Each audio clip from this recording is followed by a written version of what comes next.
देवना वैष्णव जी। राधा वल्लभ। राधे राधे महाराज जी। महाराज जी, आपके बताए अनुसार मैं लाडली जी से बोलती हूँ कि मैं जैसी भी हूँ, आपके आश्रय में हूँ, आपके भरोसे में हूँ। परंतु महाराज जी, ये आश्रय कैसे होता है, ये ठसक भाव कैसे होता है? शिष्टामृत भुक्तवैव चरितम श्रृणवस तवे स्मरण। आपका उच्छिष्ट पाऊं तो हमारी जो शरणागति पुष्ट होगी तो बिना भोग लगाए ठाकुर जी को पावे ना।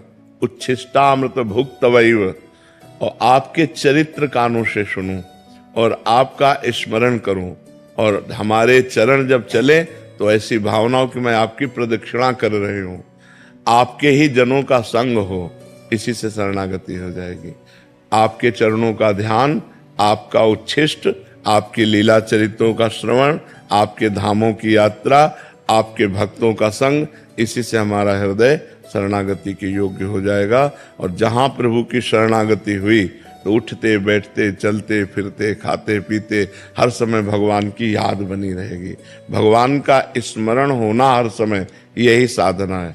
सबसे बड़ी साधना भगवत प्राप्ति की है कि उठते बैठते चलते फिरते हर समय राधा राधा राधा राधा स्मृति बनी रहे। अगर स्मृति नहीं है तो फिर ठीक नहीं है, स्मृति बनी रहना चाहिए। क्या भाव है आपका? महाराज जी, आश्रय कैसे होता है, ये ठसक का भाव हाँ, कैसे होता है? यही इसी से आश्रय। तो गले कैसे पड़ा जाता है? गले कैसे पड़ा? यही इसी से प्रभु की जूठन पाना, प्रभु का चरणामृत पीना, प्रभु की लीला कथा सुनना, प्रभु के भक्तों का संग करना, प्रभु के धाम तीर्थों की यात्रा करना, और प्रभु के प्रति भाव रखकर सबको प्रभु में देखना। बस प्रभु ही प्रभु है तो आश्रय हमारा पुष्ट हो जाएगा। रमाकांत शर्मा जी, गाजियाबाद से। श्री हरिवंश। श्री हरिवंश महाराज जी। गुरुदेव, जीवात्मा के शरीर की मृत्यु होने पर श्री जी से विशेष दैन्य भाव से प्रार्थना करने पर दोबारा जीवित वो जीवात्मा हो सकती है? कदापि नहीं। जब आयु खत्म तो फिर खत्म। अगर जीवित प्रार्थना करने से हो जाती तो कौशल्या जी को वैधव्य सहना ही नहीं पड़ता। जिनके पुत्र राम जी हैं, दशरथ जी को जिला देते, नहीं ना? भगवान ने अपने पिता को नहीं जिलाया तो औरों की बात जान। आयु खत्म तो फिर खत्म, फिर कोई प्रार्थना कोई उसमें। हाँ, कुछ महापुरुषों में ऐसा देखा गया कि अपनी आयु उन्होंने उनको दे दी। ऐसा देखा गया कि वो संकल्प किए और अपनी आयु का हिस्सा उनको दे दिया, तो उससे फिर उनकी आयु। लेकिन जितनी श्वासें जिस जीव की हैं उससे ज्यादा एक श्वास भी नहीं ले सकता। यहाँ का क्रम है, जो विधना ने लिख दिया, छठी राव के अंक, राय घटे न तिल बढ़े, रहुरे जीव निशंक। नहीं, बड़े बड़े भक्त जो है ना, वो अपने भक्तों के लिए भगवान से प्रार्थना करके उनकी रक्षा कर लेते। लेकिन आयु जहाँ समाप्त तो समाप्त। भगवान ने अपने वंश को भी नहीं बचाया। 88 करोड़ यदुवंशी आयु समाप्त तो आपस में सब लड़ करके और शरीर पूरा कर दिए। तो जहाँ जिसकी आयु पूरी होनी है उसे नहीं बचाया जा सकता। आपके पास कोई उदाहरण है कि बचाया जा सकता है? अगर बचाया जा सकता तो बड़े बड़े ब्रह्म ऋषि, बड़े बड़े महात्मा, देखो वशिष्ठ जी जैसे, जो नई सृष्टि की रचना कर दें, वो नहीं बचा पाए दशरथ जी को। जाना है तो जाना है। यहाँ से जब जो घड़ी जो श्वास, बस उसमें खत्म। इसीलिए जितनी श्वासें हैं हर श्वास में नाम जप करो, अच्छे आचरण करो, कोई पाप कर्म ना हो पावे, ज्यादा जीने की आशा न रखो। जितनी श्वासें उतने में काम बना लो। मान लो मेरी अब एक श्वास रह गई, हमने राधा बोला, इसी से भगवत प्राप्ति हो जाएगी। हमें 100 श्वासों की जरूरत ही नहीं है।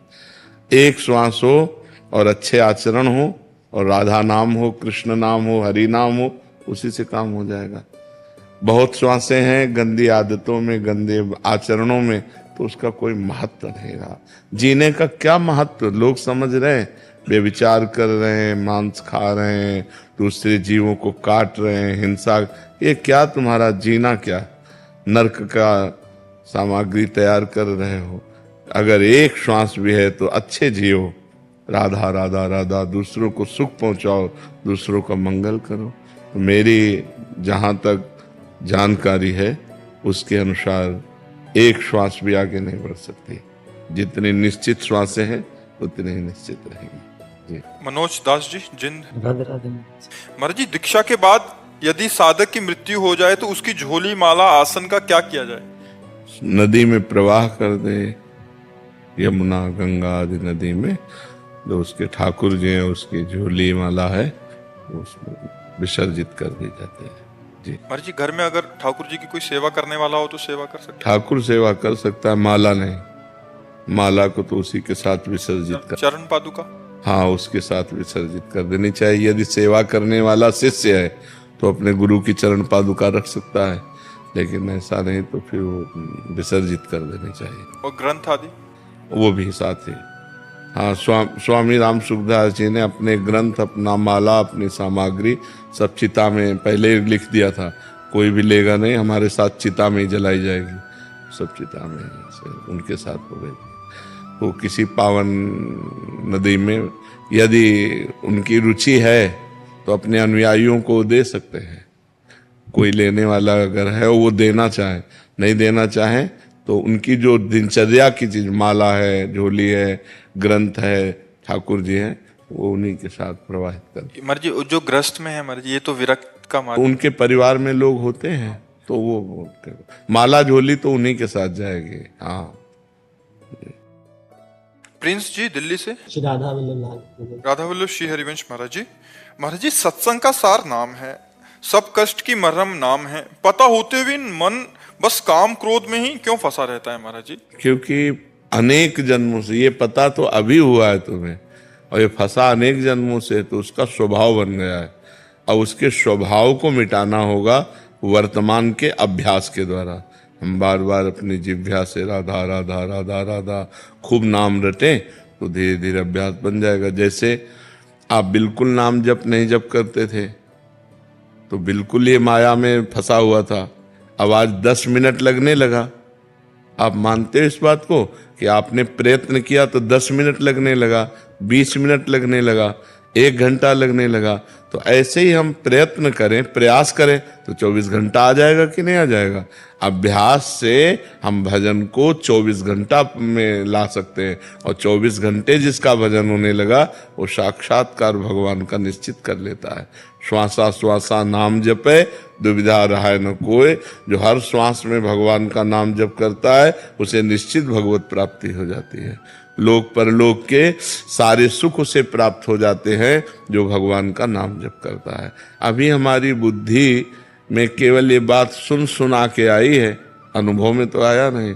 जब अनुभव में आ जाएगा तो फिर मन नहीं जाएगा, फिर भगवान में लग जाएगा। ठीक है, राधा राधे राधा राधे। आज जो रुचि हो वो जब हम तो राधा राधा ही कहते, हम तो राधा राधा ही कहते।